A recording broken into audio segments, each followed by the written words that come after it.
The euphoria has made way for cautious optimism. They may not say it, but it is indeed obvious that India Inc. is impatient and investors are on the edge. 365 days of Modi Sarkar and Achhe Din are yet to arrive, but the government believes its performance has surpassed expectations.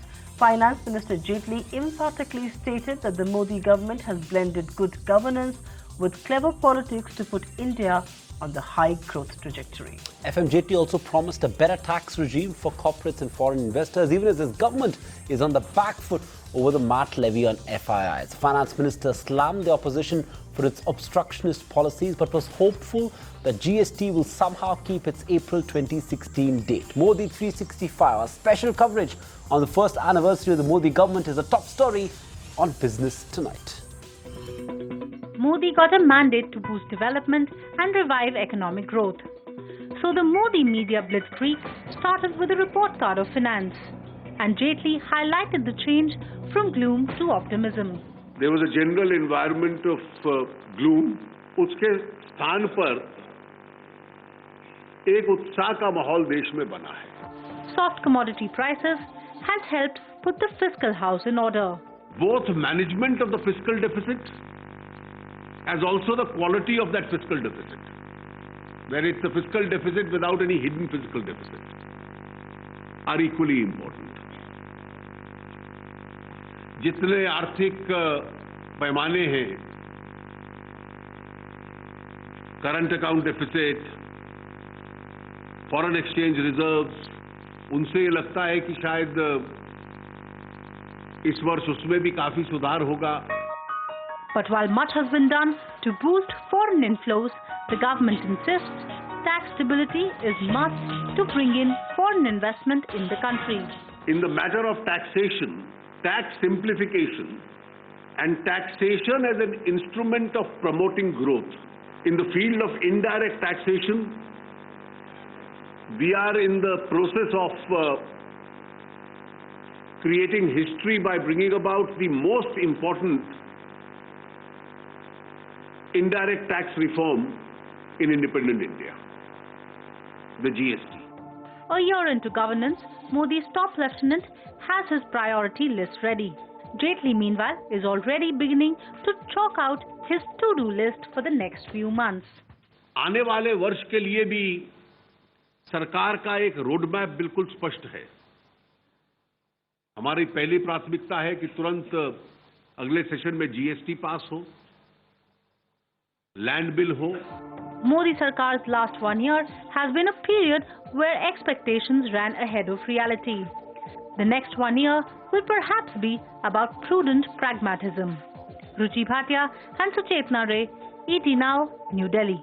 Let's get to the view of corporate India. Two very eminent voices of India Inc. joining us on the show this evening. Adi Godrej and Naina Lal Kidwai are with us to analyze Modi 365. Thanks so much for speaking with us. Mr. Godrej, I have to start with you. Have expectations tempered down? Markets have corrected quite sharply. Has irrational exuberance, according to you, given way for more measured optimism?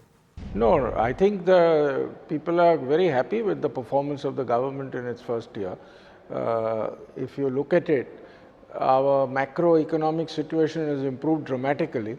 Fiscal deficit is under control, current account deficit is under control, the rupee is under control, our foreign exchange reserves are rising, and growth rate has improved. And if we are able to pass the goods and services tax constitutional amendment and it is implemented by 1st of April 2016, I personally feel we could have double-digit GDP growth in the next financial year. So overall, India's situation has improved dramatically, and I think people are very satisfied. I'm actually going to take a cue from Mr. Godrej and come to you, Ms. Kidwai, because he insists macros have certainly improved and the worst critics of this government are going to vouch for that. But is it really percolating down to the micros? I mean, if you actually look at construction boom, that hasn't happened. Factory output hasn't really picked up. There aren't any big ticket capital goods orders. When will it begin to reflect on the ground, the improved macros, if I may? If you look at why we have not seen a huge return here, one, as I've said, is to do with demand. So if government spending were to kickstart demand, it would lead to additional demand down the line. So I think the government spending needs to return. I think the second area is to do with infrastructure and the fact that it is stuck. It's taking time to unwind and become productive. Steps have been taken. It's only recently that the coal auctions and so on have been sorted out. And as that investment kicks back in, we will see some resolution on the infrastructure side. There are, I think, some challenges in terms of the way banks might support that growth.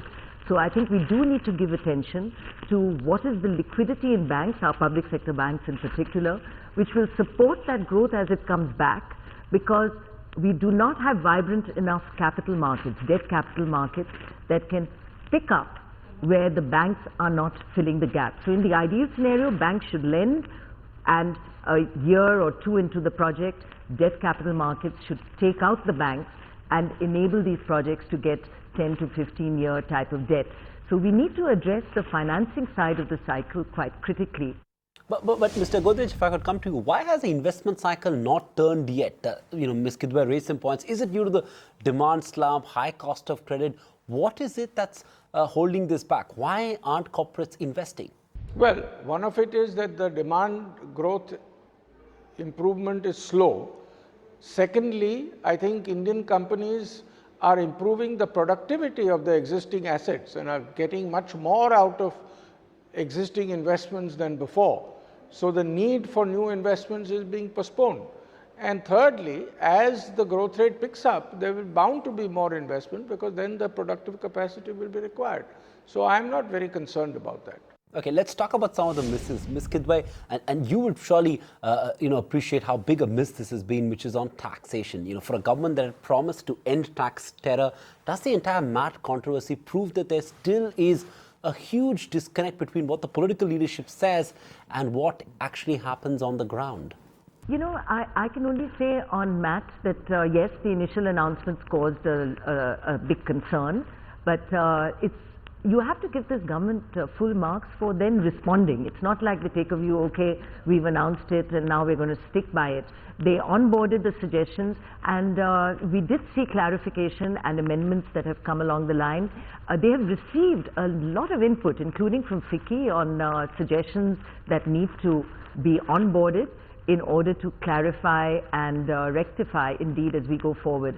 And you see this responsiveness across the board. You've seen it across the so-called changes that were sought to be brought at the individual taxpayer level for the forms, and how actively the finance minister himself came back and suggested that some cleaning up of that needed to happen before it became the rule.